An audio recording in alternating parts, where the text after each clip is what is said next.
Hola, somos Geles Deportes. Y hemos venido a ver qué es esto de La Plaza Solidaria.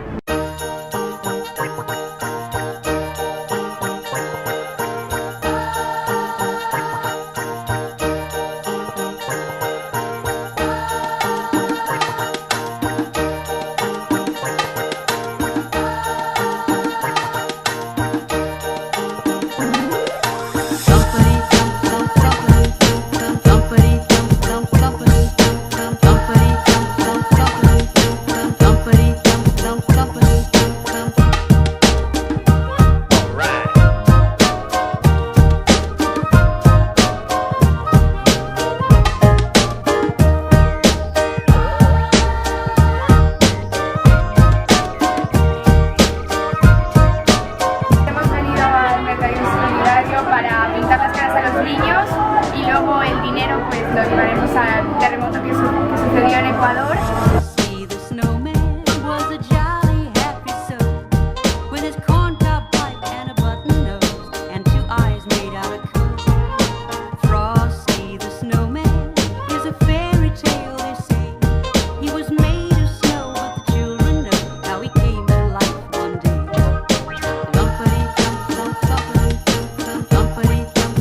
Pues damos chocolate con bizcocho y lo que quiera donar la gente es lo que quiera.